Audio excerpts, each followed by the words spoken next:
É que eu vou lá ver o foco? Não, já foi aqui. Já foi. Vamos lá, Êxodo 25, verso 9 e verso 40. Diz assim a palavra de Deus: conforme a tudo o que eu te mostrar para modelo do tabernáculo e para modelo de todos os seus pertences, assim mesmo o fareis. Verso 40. Atenta, pois, que o faças conforme ao seu modelo, que te foi mostrado no monte. Até aí, vamos orar. Senhor nosso Deus, Senhor nosso Pai,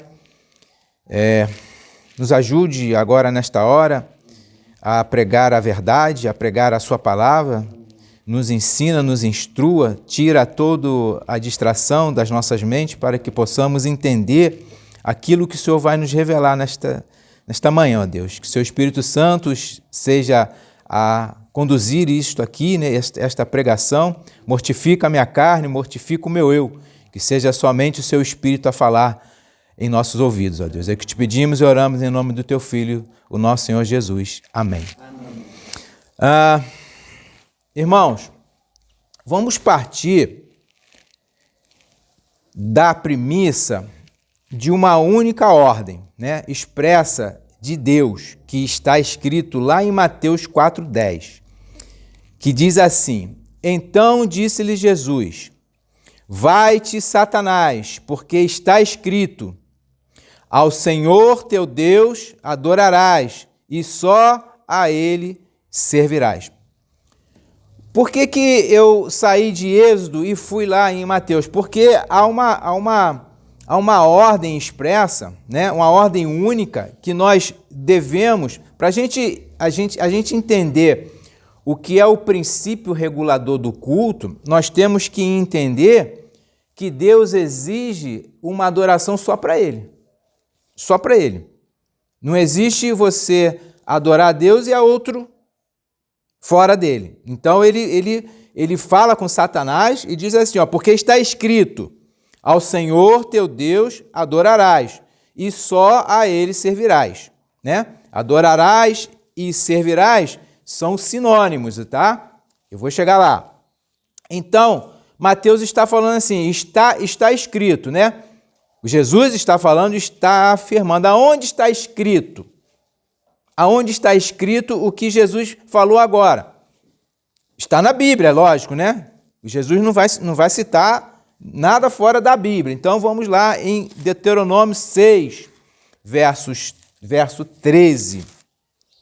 Deuteronômio 6 é a ordem. Existe uma ordem, né?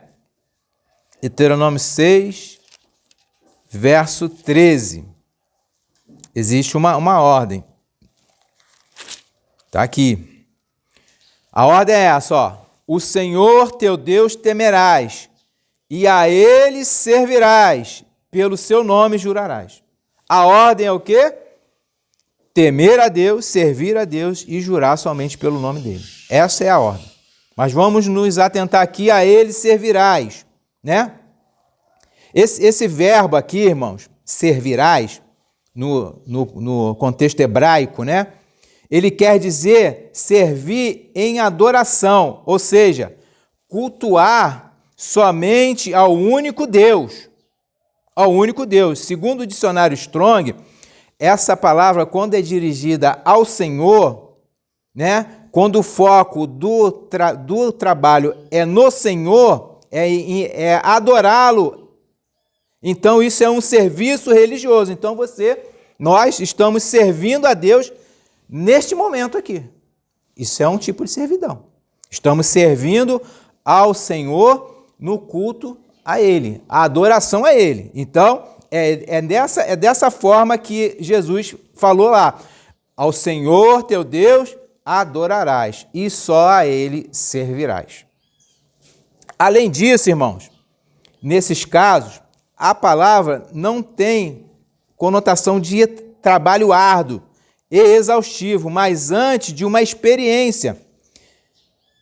Strong é ótimo, ele fala assim, de uma feliz libertação, como, por exemplo, está escrito lá em Êxodo 3,12, que fala assim, e disse, certamente eu serei contigo, e isto te será por sinal que eu te enviei, quando houveres tirado este povo do Egito, servireis a Deus neste monte. Adorareis a Deus neste monte. Entende? Nós vamos adorar, eles, iriam adorar a Deus naquele monte. É a libertação. Você está liberto para servir e adorar a Deus conforme as suas escrituras. Você não está mais preso a nenhum sistema. Você não está mais preso a nenhuma doutrina do mundo. Né? Nós temos século antes da Reforma, a Igreja Católica aprisionou a palavra de Deus.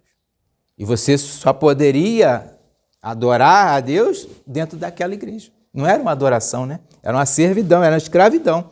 Então Deus, ele nos liberta para que a gente possa adorá-lo conforme Ele quer, conforme a vontade dele, conforme a sua vontade.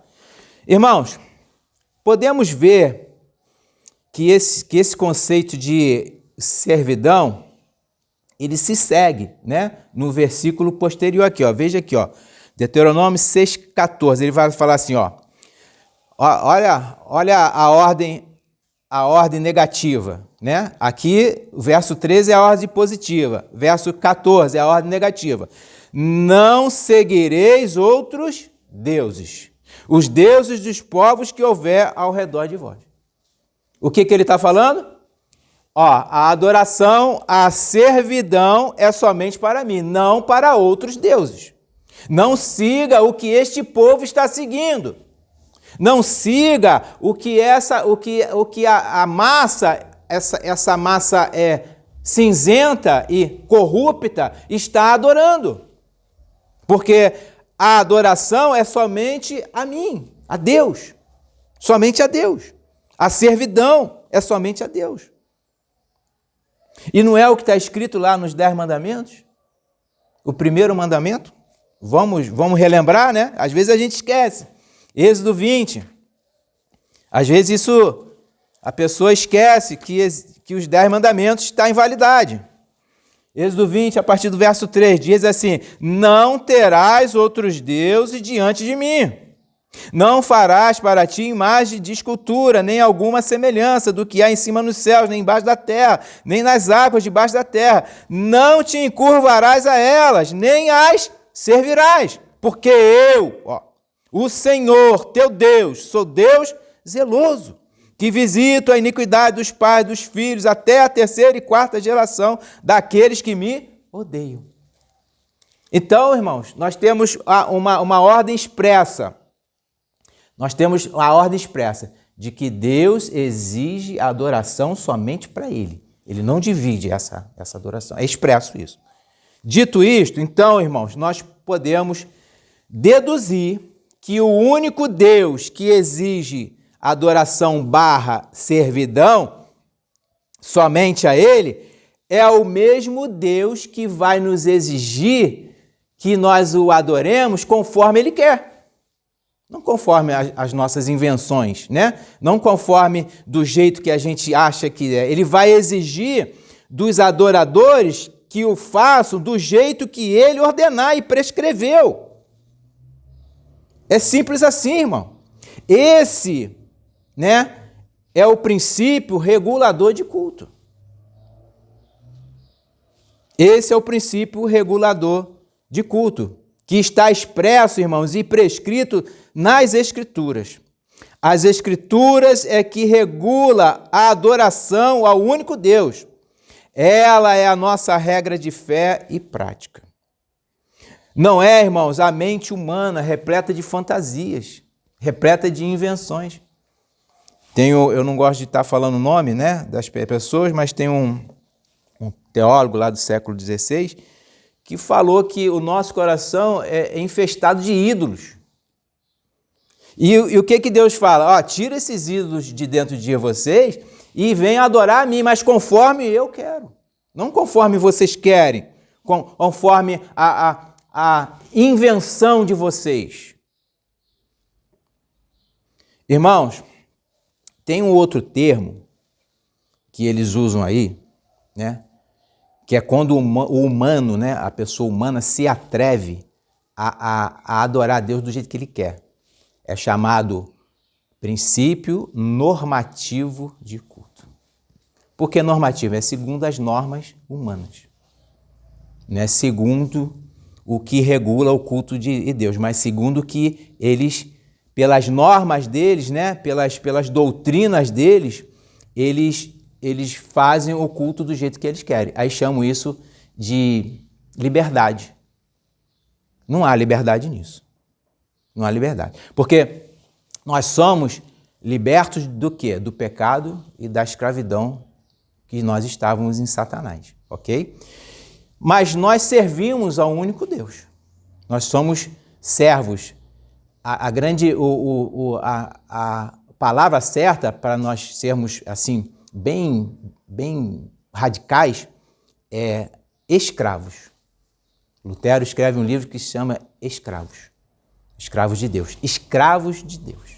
Nós somos escravos. Mas com felicidade, com alegria que nós adoramos a Deus. Entendem? Com essa felicidade, com essa liberdade. Então, irmãos,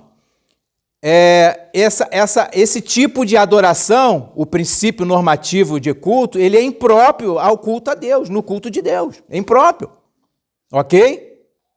Nós poderíamos aqui citar N exemplos de livros de autores humanos para esclarecer esse assunto de vital importância para os nossos dias, irmãos. Mas eu não vou fazer isso. Eu vou usar somente a Bíblia, exceto uma única vez eu vou citar aqui a nossa confissão de fé batista, que ela fala justamente sobre isso. Está lá no capítulo 22, vai falar do culto religioso e o dia do Senhor, né? É o capítulo 22, parágrafo 1, que vai dizer assim, ó: a luz da natureza mostra que existe um Deus que tem senhorio e soberania sobre todos, que ele é justo, bom e faz o bem a todos, e, portanto, deve ser temido, amado, louvado, invocado, confiado e servido com todo o coração, com toda a alma e com todas as forças. Porém, a maneira aceitável de adorar o Deus verdadeiro é instituído por ele mesmo, e assim limitado por sua própria vontade revelada, de modo que ele não pode ser adorado segundo as imaginações e invenções do homem ou sugestões de Satanás, nem sob quaisquer representações visíveis ou algum outro modo não prescrito nas Sagradas Escrituras. Os nossos pais, né, que fizeram a confissão londrina, foram no âmago da causa, foram lá, eles acertaram, né? Eles acertaram que é exatamente isso. Esse é o princípio regulador do culto. Então, vocês percebem que nós aqui não estamos inventando nada. Isso vem lá desde Paulo, passando por toda a era, chegou aos reformadores que acenderam isso de novo. Ok? E eles dão dois exemplos aqui, ó, para testificar. Deuteronômio, eles não falam da boca para afora, né? Tem que ter algo que autentique o que eles estão falando. Deuteronômio 12:32. É a mesma coisa daquele de Êxodo 25:9 e 40. Tudo que eu te ordeno, observarás para fazer. Nada lhe acrescentarás, nem diminuirás. Irmãos, essa ordem, ela permeia toda a Escritura. Não é só aqui, está dando para Moisés, ela transcende, ok? Ela vale para todas as eras. Ele está falando assim, tudo que eu te peço, tem uma opção? Não, tudo que eu te ordeno, tudo que eu estou te mandando, Moisés. Faça, observa, para não acrescentar e nem diminuir aquilo que eu mandei. Falei em Êxodo, não foi? Deuteronômio agora. Volta as páginas aí, Deuteronômio 4:2.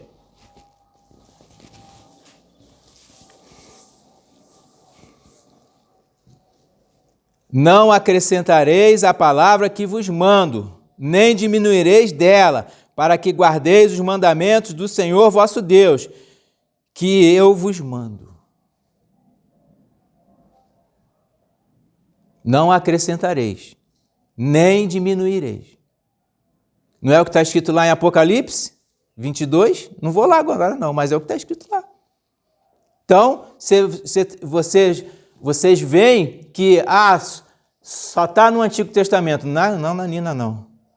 Está no Novo Testamento, está no final. Para fechar o cano, ele fecha o cano e falou, não acrescente nada à minha palavra, e nem diminua dela nada. Então, irmãos, nós temos essa ordem expressa, explícita. Ela não está nem implícita, eu não preciso nem detalhar muito, né, para falar, não, peraí, eu vou deduzir, vou dar uma cambalhota. Não, ela está explícita. Não há o que eu interpretar mais do que já está. E foi o que nossos pais, lá no século XVII, viram e escreveram. Deixaram isso como um documento para nós hoje. Irmãos, agora eu vou dar 2 exemplos. E mais um, esse mais um que eu estou falando, é que se der tempo, se o horário, né, a gente está com tempo, não está? Então acho que eu vou dar os 3 exemplos. De casos, de como Deus reage àqueles que querem servir a Ele do modo deles. Do modo não de Deus, mas do modo do coração deles. Eu vou dar 3 exemplos, ok? Vamos para o primeiro. O primeiro está em Levítico, mas não abra agora não. Eu quero que vocês abram em Êxodo, primeiramente, que existe uma ordem lá em Êxodo, tá? Êxodo 30. Existe uma ordem em Êxodo 30. Eu não vou ler, depois vocês leem, para a gente ganhar tempo aqui, lê de 1 a 10, tá? Em casa, com calma, leia, tá? Eu só vou falar o verso 9, ok? Aqui está falando do altar do incenso, né? Não, olha a ordem, é uma ordem, ok? Não oferecerei sobre ele incenso estranho, nem holocausto, nem oferta, nem tampouco derramarei sobre ele libações. É uma ordem que Deus deu para que não se oferecesse sobre o altar, sobre o incensário de Deus, incenso estranho. Agora vem o caso que eu vou apresentar, né? Eu não, a Bíblia. Levítico 10. Nadab e Abiú. Nadab e Abiú. Eles foram contra a ordem de Deus. Ok? Nadab e Abiú. Levítico 10, 1 e 2. Diz assim, os filhos de Arão, Nadab e Abiú, tomaram cada um o seu incensário, e puseram neles fogo, e colocaram incenso sobre ele, e ofereceram fogo estranho perante o Senhor. Preste atenção nessa última frase. O que não lhes ordenara. Então saiu fogo de diante do Senhor, os consumiu e morreram perante o Senhor. O que aconteceu? Eles vieram com um incenso estranho. Esse fogo estranho, irmão, é porque o fogo aí ele tá junto com o incenso, porque o fogo acendia o incenso, ok? ele acendia o incenso. Então, é o incenso estranho, que ele chama de fogo estranho, que parece que ele vinha com fogo, né? Ah, não, era o incenso, ele já vinha com o incenso para jogar em cima daquele incensário de Deus, e eles profanaram o santuário. Profanaram, eles trouxeram algo de fora. Não é o que já estava pronto ali, eles vieram com algo de fora. Aí alguns vão falar que eles estavam bêbados, isso é tudo balela. Eles vieram com algo de fora, com incenso de fora, com especiarias de fora, e acenderam sobre o altar, sobre o incensário de Deus. O que Deus fez? Ele falou assim, ó, o que não lhes ordenara. Qual era a ordem? Está lá escrito. Incenso estranho, ó, está proibido. Está proibido. E eles não ouviram. Não, deixa eu fazer assim. Eu acho melhor. Esse aqui está mais cheiroso. Inovar, né? Inovar. Vamos inovar isso? Não, isso está muito... Não, aí... O que aconteceu? Ó, veio um fogo, né? Saiu o fogo de diante do Senhor e matou eles. Morreu tostado. Irmão, essa ordem, ela deveria ser seguida rigorosamente. Caso isso não ocorresse, haveria essa consequência. A palavra estranho aqui, usada aqui em Levítico, é a mesma palavra em hebraico usada lá em Êxodo. É a mesma. É a mesma. Não acenda, não leve fogo, incenso estranho. É a mesma palavra, ok? É a mesma palavra que está em Êxodo, Êxodo 39. Então, ela tem o mesmo significado. O que quer dizer isso? Algo que não pertence à lei de Deus. Esse estranho é algo que Deus não ordenou, ou seja, algo que Deus não mandou. É como ele falou lá em Levítico 10:1, o que não lhes ordenara. Percebe, irmãos, a consequência do que você fazer coisas que Deus não ordena é tão igual ou pior do que você desobedecer. Deus, não está escrito, né? Aquilo que não está escrito eu posso. É o que eles pensam.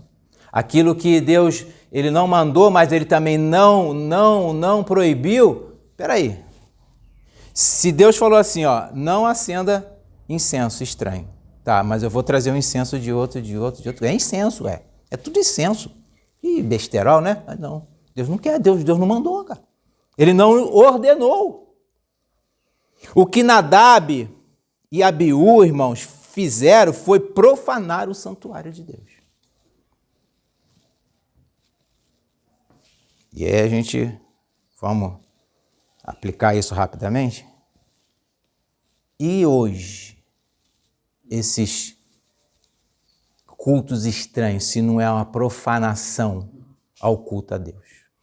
É a mesma coisa. Só que hoje eles não veem o fogo do Senhor sair do céu e tostar um. Porque aonde Deus vai matar essas pessoas? Né? Espiritualmente, são mortos. Espiritualmente falando, eles estão mortos. E eles não percebem isso. A grande coisa é que Satanás é tão astuto que ele cega o entendimento dessas pessoas. Essa, irmãos, é a palavra exata para falar, no original hebraico, profanar. Profanar. Vou dar 2 exemplos rapidamente, irmãos. Eu tenho um monte de versículo aqui, mas para a gente não gastar o tempo, eu vou dar 2 exemplos aqui de como deveria ser feito a ordem. O Senhor é tão zeloso nas suas coisas que Ele dá detalhes. Ó, faz assim, faz assim, faz assim. Faz desse jeito, a medida X, a medida Y, em tantos côvados, não era assim? Os pesos, as medidas, era tudo milimétrico. Então, como é que um Deus que é tão zeloso em suas coisas vai permitir que eu sou o cara, eu vou fazer um culto do jeito que eu quero. Vou botar dança, vou botar teatro, eu vou botar bateria. Estou falando de bateria porque eu não gosto. E é horrível. É horrível. Isso é profanação ao culto de Deus. Vamos lá. Êxodo 26, 30. Olha o que o Senhor fala ali, ó. 26, verso 30. Então levantarás o tabernáculo conforme o modelo que foi mostrado no monte. Deus está alertando Moisés toda hora. Moisés, faz conforme eu te mostrei, faz conforme está escrito. Olha o 27, 8. Está logo aí ao lado. Oco e de tabas o farás, como se te mostrou no monte, assim o farão. Ele queria que os varais fossem oco, não maciços. Olha só o detalhe. Entendem isso? E tem versos aqui que a gente não vai entrar. Vamos andar, vamos caminhar, que tem bastante coisa para a gente ouvir hoje. Então, irmão, o mesmo princípio, né, o mesmo conceito segue por todas as eras, até chegar nos nossos dias. Não mudou, Deus não muda, Deus é imutável. A sua adoração hoje é de uma forma diferente quando era, isso aí é nítido, né? Lógico, diferente quando era lá no povo dos hebreus, né? Lá no tabernáculo, enfim. Mas a Escritura, quando ela muda o tipo de adoração, ela dá as suas ordens. Ela dá as suas ordens. Rapidamente. Oração, cantar os salmos e pregação. É o básico. É isso que a gente tem que fazer ao culto a Deus. E a gente vai falar disso lá, mais um pouquinho aqui. A gente vai falar dos verdadeiros adoradores. Ok? Então, isso se segue por todas as eras. Quando Davi ele se levanta para construir um templo para adoração ao Senhor, né? E para depositar a arca, Deus não deixa isso ao bel prazer dele. Pelo contrário, ele proíbe ele de construir. Você não vai construir. Quem vai construir é seu filho, Salomão. Ok? Ele proíbe. E Deus deu, é magnífico isso, Deus deu a Davi a planta de como ele queria que fosse construído o templo. 1 Crônicas 28. 1 Crônicas 28. Não vou ler tudo porque é extenso, mas só a parte que vai falar aqui, ó. Verso 11. E deu Davi, depois vocês leem em casa do 1 ao 21, tá? E deu Davi a Salomão, seu filho, a planta do alpendre, com as suas casas, as suas tesourarias, os seus cenáculos, as suas recâmaras interiores, como também da casa do propiciatório. Ok? Davi fez isso da cabeça dele? Não. Olha o verso 19. Tudo isso, disse Davi, fez-me entender o Senhor, por escrito da sua mão, a saber, todas as obras desta planta. Entenderam?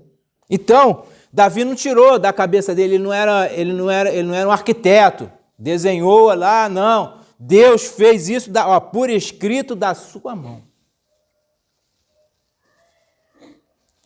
Tamanho é o zelo de Deus pela sua obra, pelo aquilo que Ele quer em que nós o adoremos. Não é de qualquer jeito, irmão. Percebem? Vamos lá, vamos caminhar. O segundo exemplo está lá em 2 Samuel. Vamos para o segundo exemplo. 2 Samuel 6.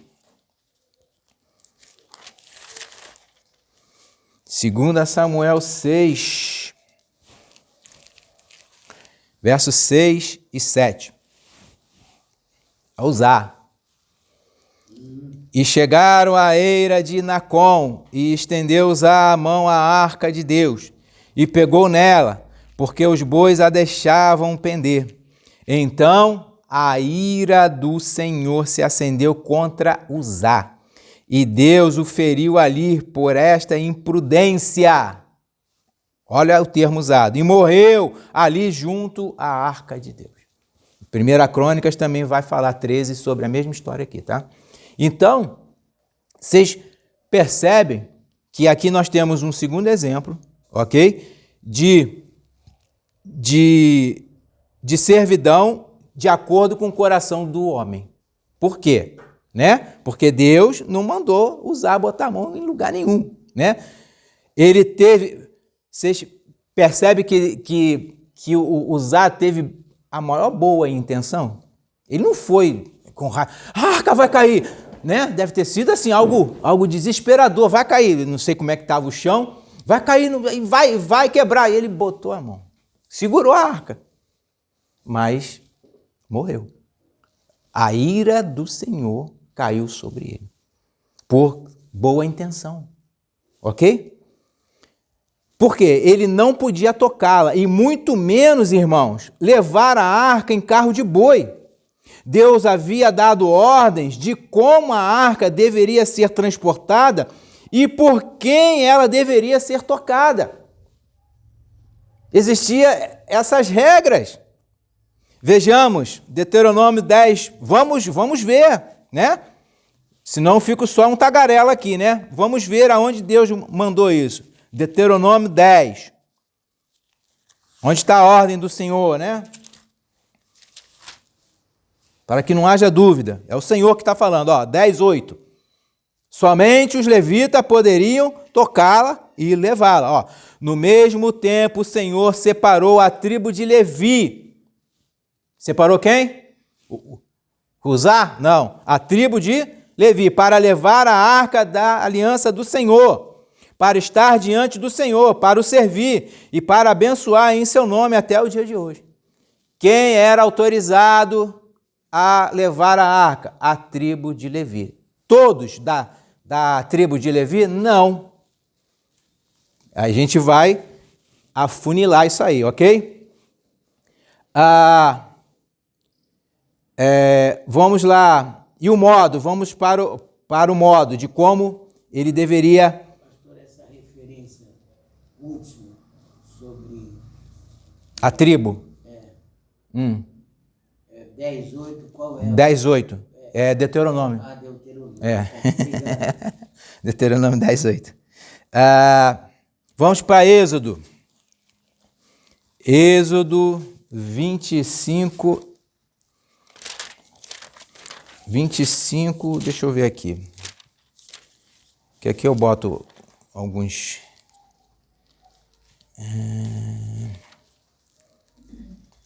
25...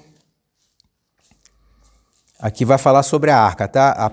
A partir do verso 10 vai falar sobre a arca. Mas vamos por verso 12 ao 15.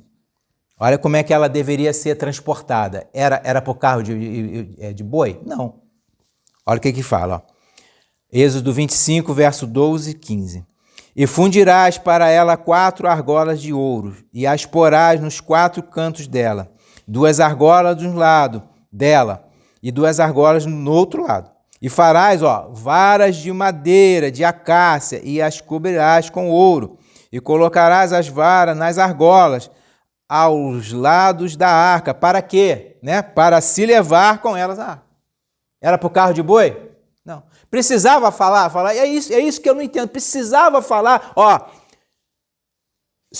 não leva em carro de boi, não leva nisso, não. A ordem é única, expressa, só leva a arca pelos varais, nas argolas, ia no ombro, né? Eles botavam no ombro e levavam a arca. Era assim, com pessoas habilitadas. Uzá não estava habilitado e muito menos o carro de boi. Sabe como é que a gente sabe disso? Davi, depois da porta aberta, da ruptura que fez em Israel, ele corrige. Ele sabia. Ele tinha a lei. Todo rei tinha a lei na mão. Então ele sabia, ele vai corrigir. Vamos lá? 1 Crônicas, 15. Davi, aí ele corrige, mas aí Uzá já estava morto, filho. Já tinha morrido. Olha, quem poderia pegar a arca? Era da tribo de Levi, mas teria que se santificar. 1 Crônica 15, a partir do verso 12. E disse-lhes: vós sois os chefes dos pais entre os levitas, santificai-vos vós e vossos irmãos, para que façais subir a arca do Senhor de Israel ao lugar que tenho preparado, porquanto vós não a levaste na primeira vez. Qual foi a primeira vez? A que Uzá morreu. Ok? O Senhor nosso Deus fez rotura em nós, porque não os buscamos segundo a ordem do homem, segundo o coração de Davi, que é segundo o coração de Deus? Não, segundo a ordenança. Santificaram-se, pois, os sacerdotes e os levitas para fazerem subir a arca do Senhor Deus de Israel. O que é esse santificar, irmão? Eles se separavam. Não podia beber bebida forte, não podia fazer sexo, não podia muitas coisas. Era a santificação de alguns dias para eles se separarem para entrar e pegar nas coisas santas de Deus. Eita! E hoje? Fala, o que eles fazem hoje? Nem é bom falar. A gente está vendo aí, eu não suporto o jogo, tá, irmão?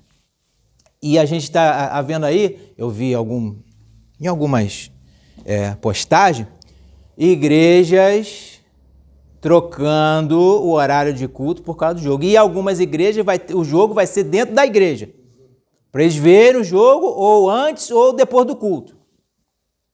Entende? Que culto é esse? Que culto é esse que você sai com... Irmãos, o jogo, para quem gosta, fica eufórico, o coração sai pela boca. Eu sei porque eu já fui. Hoje eu não gosto porque eu virei crente. Mas antes, quando eu era ímpio, eu era idólatra de time. Ela sabe disso. Entende? Então, o que nós vemos? A pessoa vai ver o jogo e vai para o culto. Se bem que aquilo não é culto, né? Mas, enfim. E os levitas aqui tinham que se santificar para levar a arca, somente para levar. Tinham que se santificar. E se santificaram, pois os sacerdotes, os levitas, para fazerem subir a arca do Senhor Deus de Israel. E os filhos dos levitas, verso 15, trouxeram a arca de Deus sobre os seus ombros, pelas varas que nele havia, como Moisés tinha ordenado, conforme a palavra do Senhor. Foi a ordem que nós vimos lá. Antes nós lemos a ordem, agora lemos como Davi corrige a besteira que ele tinha feito. Percebe, irmãos? Mas essa correção foi um pouco tarde, porque houve uma morte. Houve uma morte. Irmãos, o estrago que o Senhor faz é que hoje parece que eles não creem. Sabe por quê? Porque o Deus não está fazendo esse estardalhaço que ele fazia antes, que havia mortes, milhares de mortes. Vamos lá em 1 Samuel 6,19, que a gente vai ver o que Deus fazia, né? Fez, né? Que ele fazia. Ele pode fazer isso hoje? Pode. Ele tem feito? Não temos visto, mas ele pode. Não estou tirando aqui o poder de Deus não, ok? Jamais. 1 Samuel 6, verso 19. Olha o que vai acontecer aqui. Ó. Vamos até o 7:2.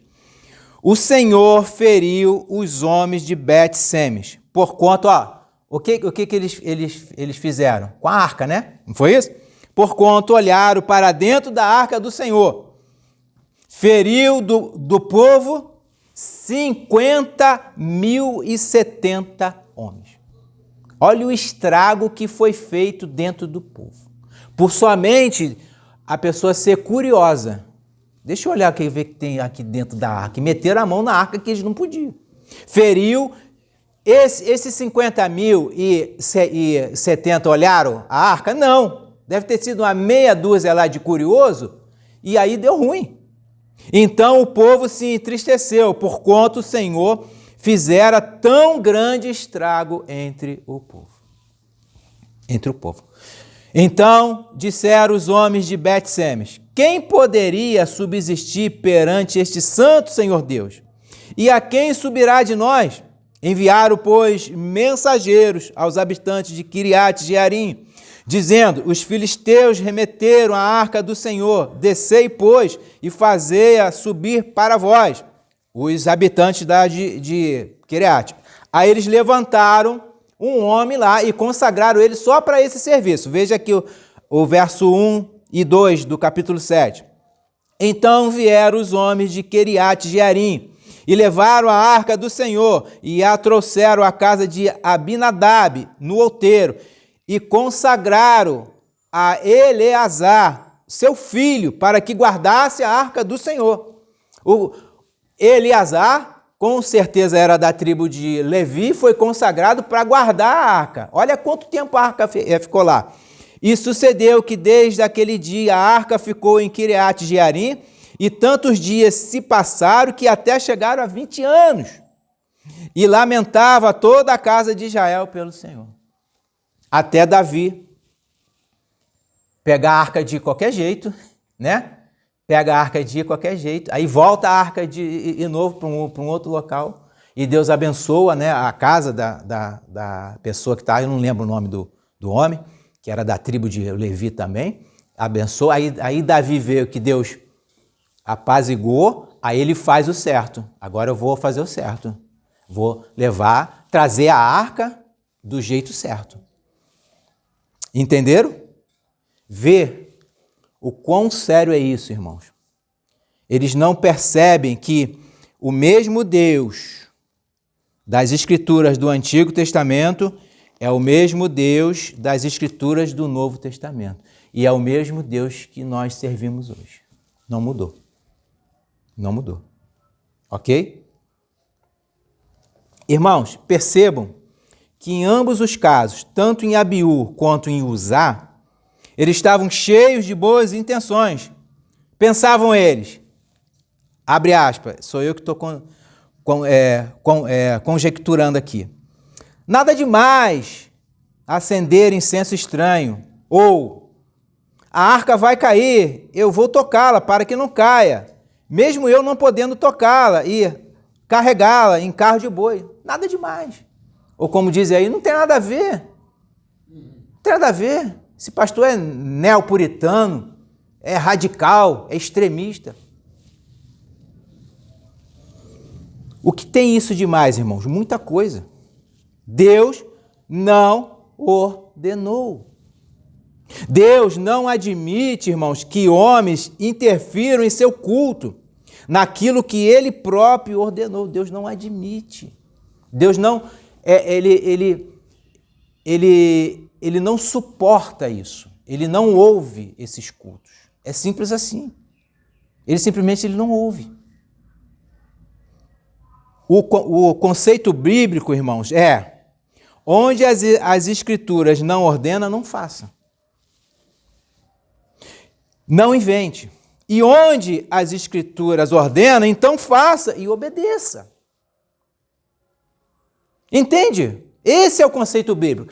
As Escrituras não ordenou, não faça. As Escrituras ordenou, faça, obedeça. Qual a dificuldade nisso? Eu queria saber, irmão, qual a dificuldade em você seguir os preceitos bíblicos? Qual a dificuldade?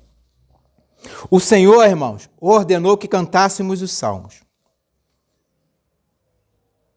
Ordenou que os salmos fossem cantados em seu culto. Então, por que eu, Alexandre, vou profanar o culto de Deus, entoando outro tipo de canção, como, por exemplo, hinos de autoria humana? Se nós já temos um inário completo, com 150 hinos, composto não por homem, mas pelo Espírito Santo de Deus.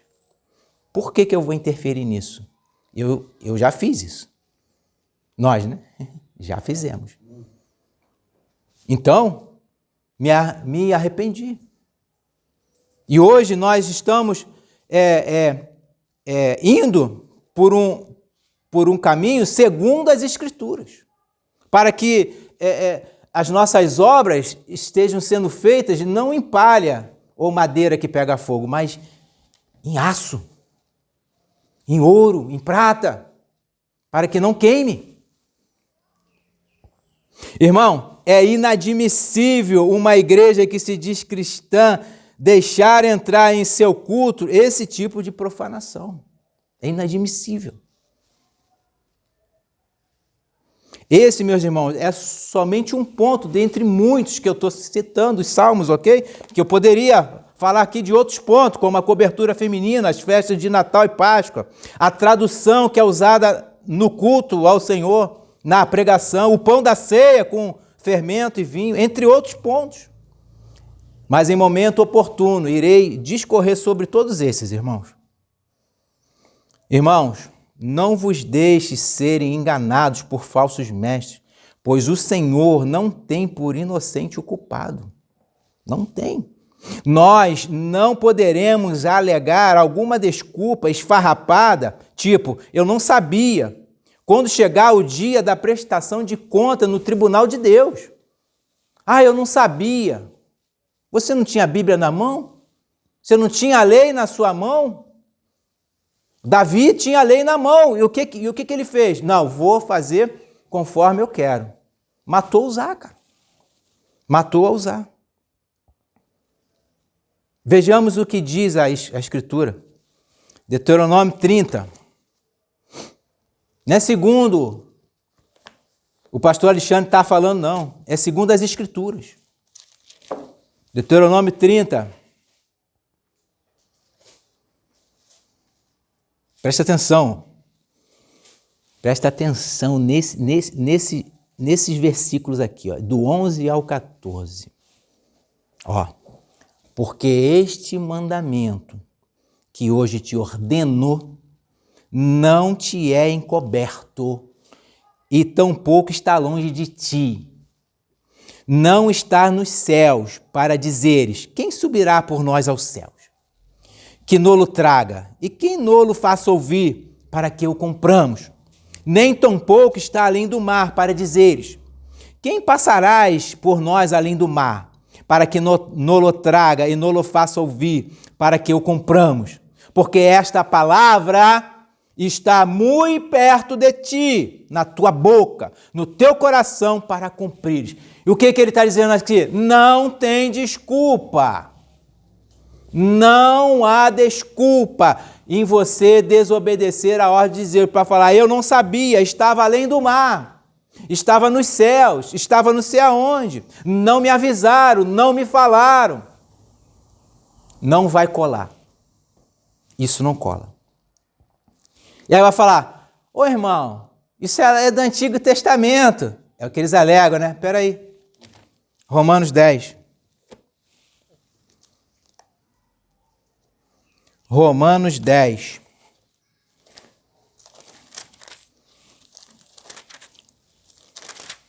Romanos 10, verso 8.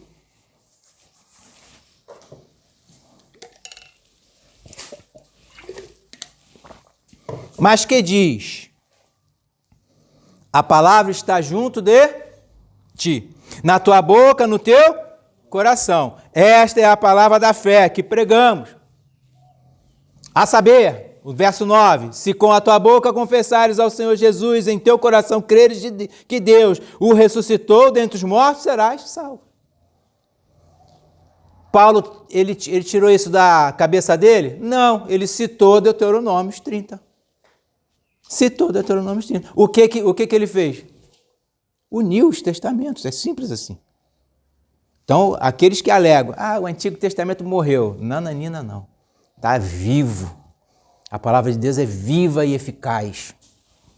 É viva e eficaz. Irmãos, não se engane. Tudo que nós semearmos, nós vamos ceifar.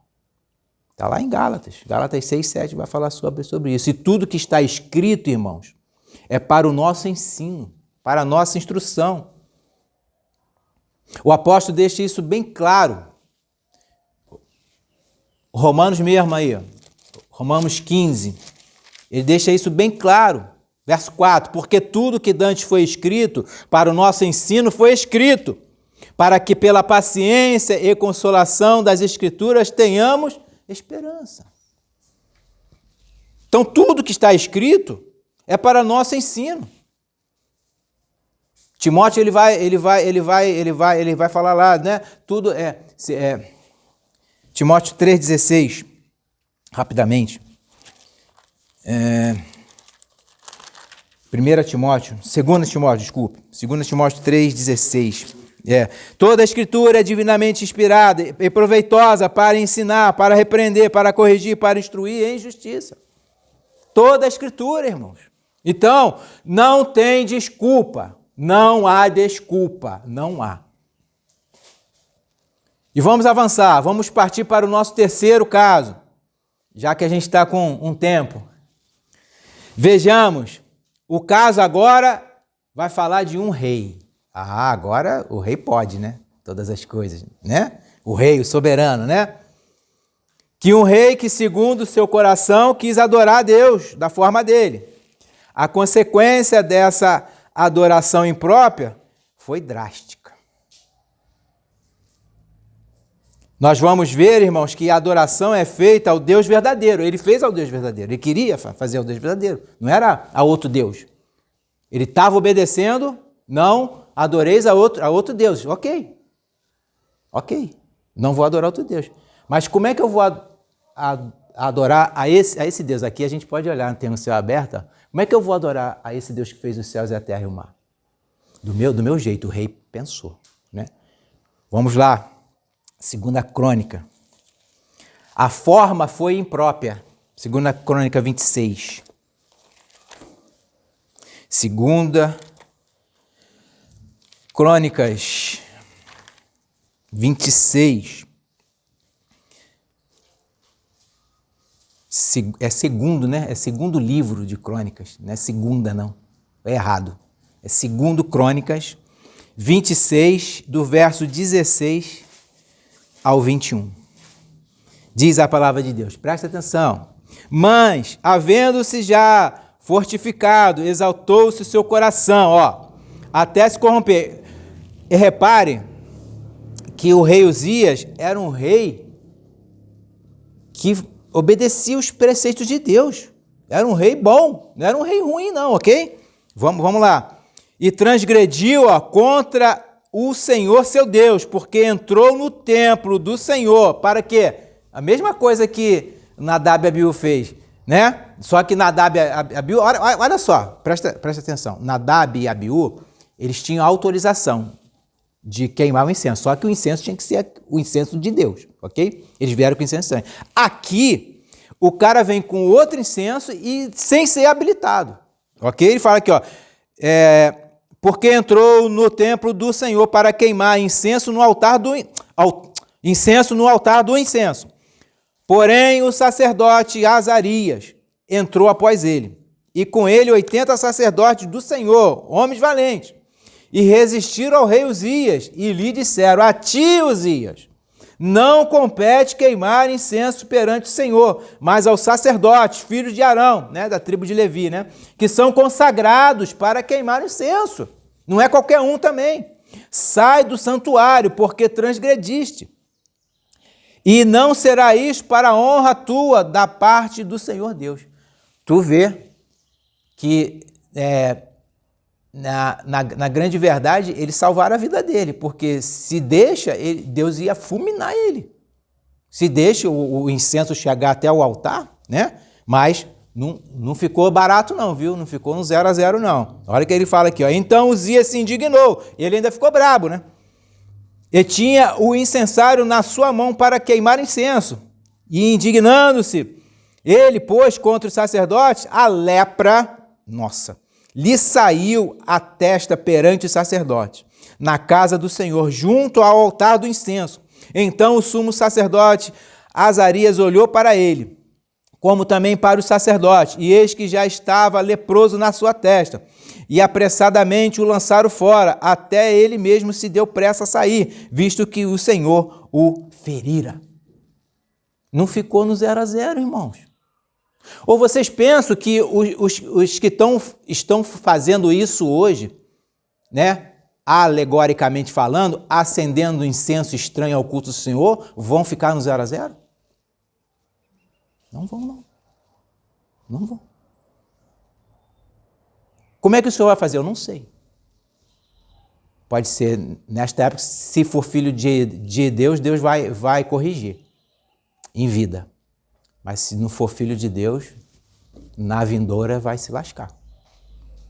Assim, o verso 21, ficou leproso o rei Uzias até o dia da sua morte, e morou, por ser leproso, numa casa separada, porque foi excluído da casa do Senhor. Olha só. E Jotão, seu filho, tinha um encargo da casa do rei, julgando o povo da terra. Então, ele foi excluído de participar do culto ao Senhor.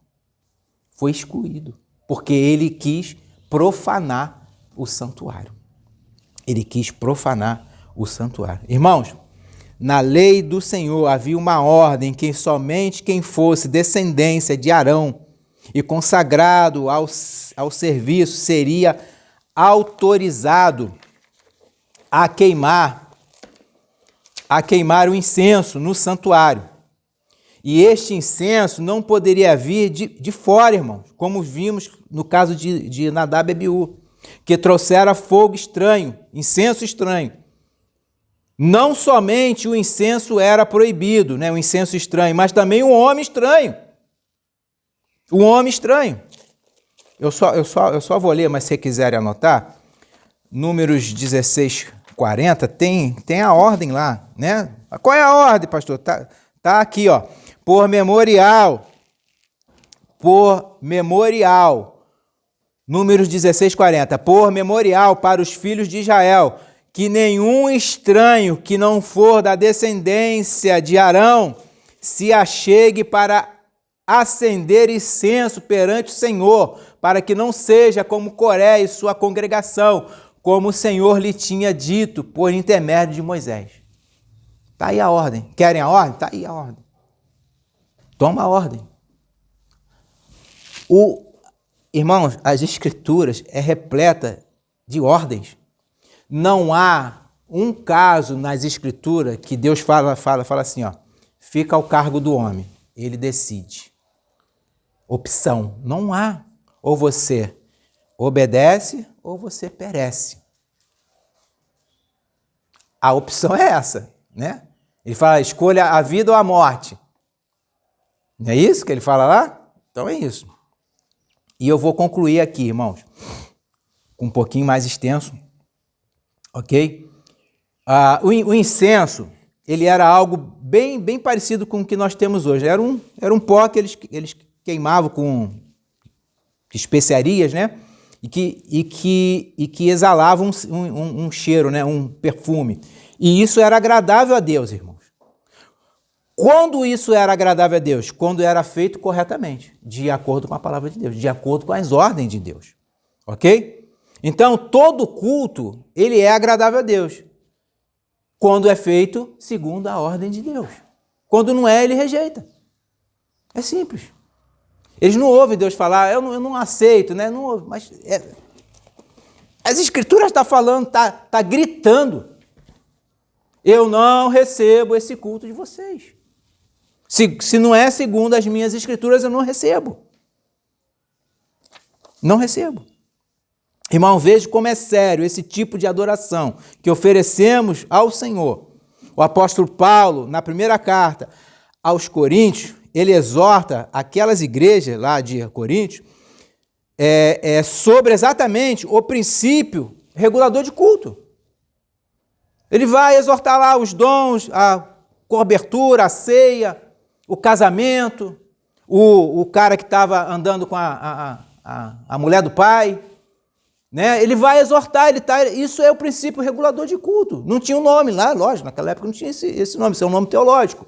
É um conceito que veio depois. Mas o conceito desse termo, ele é apresentado, irmão, em toda a Escritura. E foi aonde os nossos pais, lá no século XVII, escreveu. Não só eles, também a Confissão de Westminster fala a mesma coisa.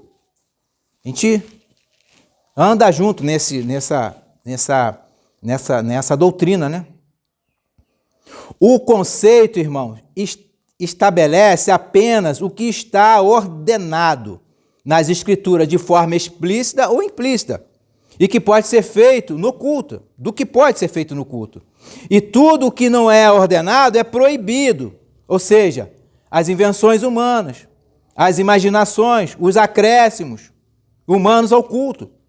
Como, por exemplo, eu falei aqui, mas vou repetir de novo, os dias de festa, os dias de Natal, Páscoa, dia dos pais, dia das mães, dia do pastor, dia do cachorro do pastor, dia do filho do pastor, eles arrumam um dia para tudo e fazem isso no culto.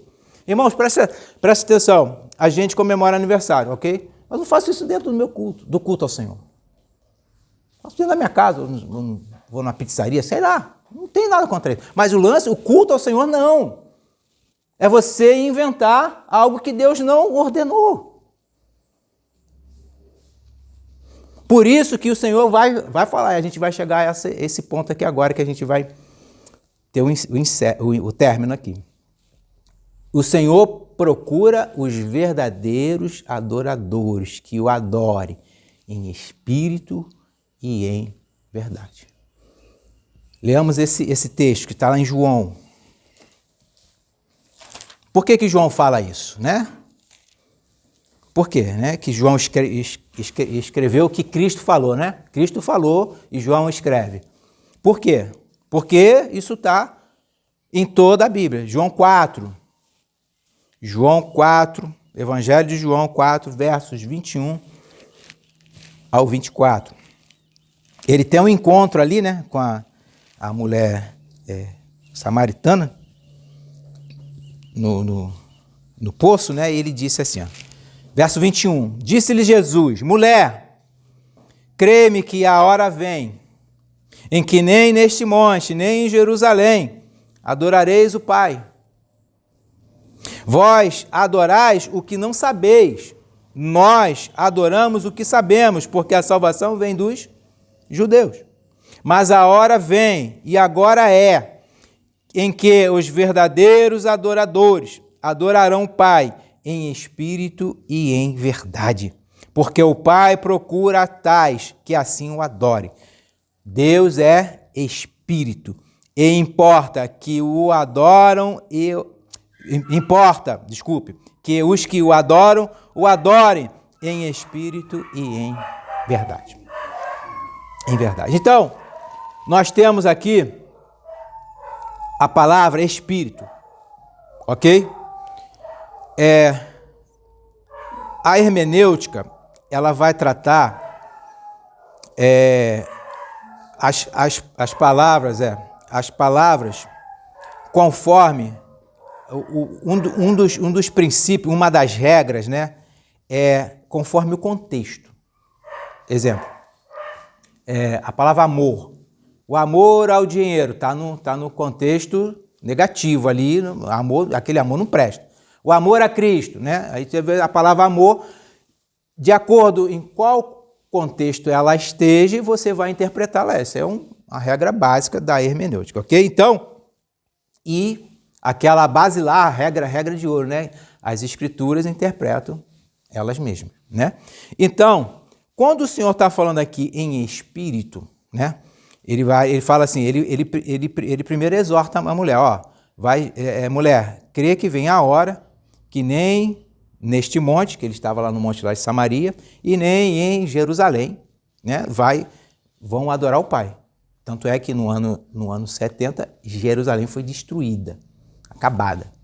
Depois de um milênio, alguma coisa, que eles fundaram, em 1940, alguma coisa, fundaram o Estado de Israel. 48, não foi? Eles fundaram o Estado de Israel. Tu vê que ficou em nada lá e eles dispersos, ok? Então vamos lá. Dito isso, isso é história, tá, irmão? Dito isto, ele vai falar, ele joga na cara dela, ó, vocês não sabem adorar, vocês adoram o que não sabem. Isso é terrível você ouvir do próprio Deus, vocês adoram o que não sabem. Porque a adoração, a salvação vem dos judeus, não de vocês. Porque ele está falando dele mesmo. Ele era judeu, né? Ok? Não vou entrar nesse mérito aqui, só estou dando uma contextualizada aqui. Então, aí você vem aqui, mas a hora vem, e agora é, a partir daquele momento. Agora é. A partir daquele dia. Agora é. Que os verdadeiros adoradores adorarão o Pai em espírito. Esse espírito aqui, no grego, é pneuma. Pneuma. Ele não deveria estar aqui. A palavra foi traduzida certo, ok? Mas a forma que foi escrita em português tinha que estar com E maiúsculo. Esse espírito é o Espírito de Deus. Ok? Eu tenho um dicionário do texto majoritário. Não sei se o pastor já ouviu falar, com certeza já.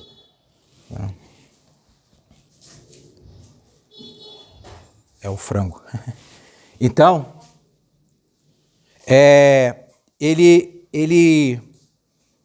o texto majoritário, quando ele traduziu para o português, né, ali, palavra por palavra, depois eu mostro o senhor lá dentro, ele está com E maiúsculo. E maiúsculo. Por quê? O contexto, veja o verso 24. Deus é Espírito. Espírito Santo. Deus é o Espírito, né? É com E maiúsculo. E importa que os que adorem em espírito, com E minúsculo. Parece que é o espírito do homem, né? Está aparecendo, é o que me dá a entender quando você olha assim, opa, peraí, é o espírito do homem. Não, é o espírito de Deus.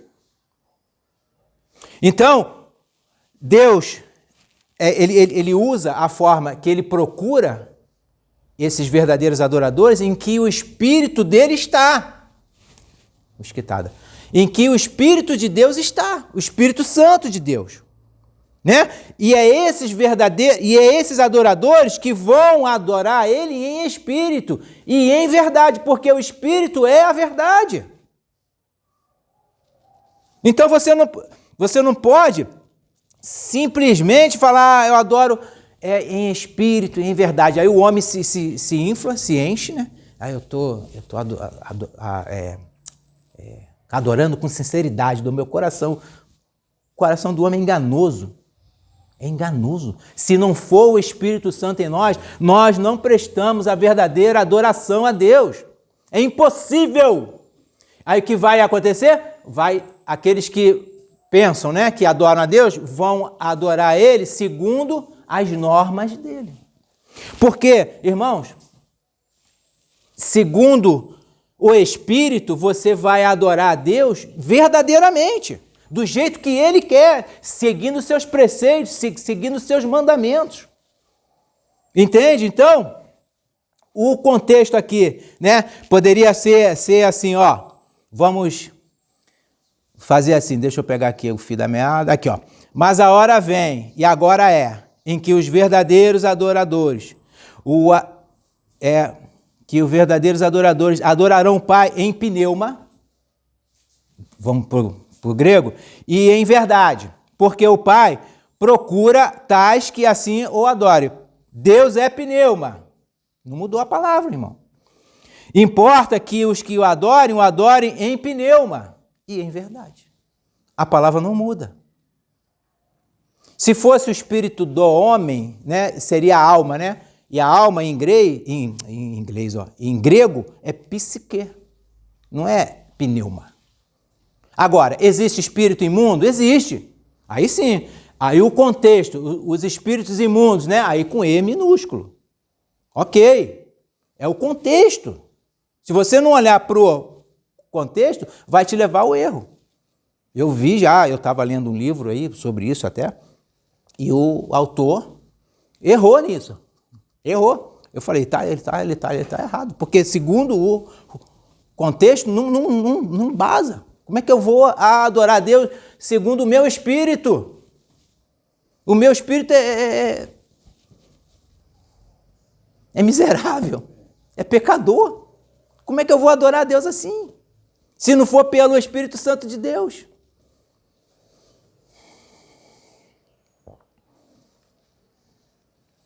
Por isso, irmão, o verso 24 vai dizer que Deus é pneuma. Importa que os adorem em pneuma e em verdade. O salmista vai dizer assim, ó: perto está o Senhor de todos os que o invocam, de todos os que invocam em verdade. Salmo 145, 18. Dos que invocam em verdade, em espírito. Essa verdade, irmãos, é o Espírito Santo de Deus, pois o Senhor está perto daqueles que o adoram, em espírito e em verdade. Porque a circuncisão somos nós, que servimos a Deus em pneuma. E nós nos gloriamos em Jesus Cristo e não confiamos na carne. O que é isso? Não confiei no meu espírito. Eu confio no Espírito de Deus. Filipenses 3:3. Eu confio no Espírito de Deus.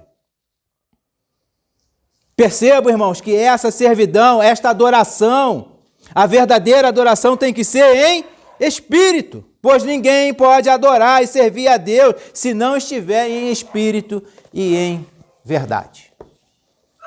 Princípio regulador do culto. Quem os segue? Os verdadeiros adoradores. Alguém vai torcer o nariz, mas segundo a palavra de Deus, são os verdadeiros adoradores. Deus vai nos moldando, irmãos, nos consertando, ó, é assim, mas ele não faz isso de uma vez, né? A gente não faz isso radicalmente, é progressivamente. Ele vai nos alinhando, é assim, faz assim. E a gente tem que se arrepender dos erros e seguir em frente. Amados irmãos, que possamos ser verdadeiros adoradores, obedecendo às Escrituras Sagradas, independente do que A ou B diga, ou que façam alguma crítica. O que importa é que o Senhor vê em nós, o que Deus vê em nós. O que importa é que a nossa adoração e as nossas orações estejam sendo aceitas como um incenso queimado suave às narinas de Deus. Que nós, meus irmãos, não ofereçamos a Deus fogo estranho, incenso estranho, e que obedeçamos o princípio regulador de culto, contido nas Escrituras, que a nossa congregação possa ser aqui, nesta terra, neste lugar, um exemplo de igreja bíblica e verdadeira, com os verdadeiros adoradores que adorem a Deus em espírito e em verdade. Amém? Encerramos, vamos orar, vamos cantar um salmo.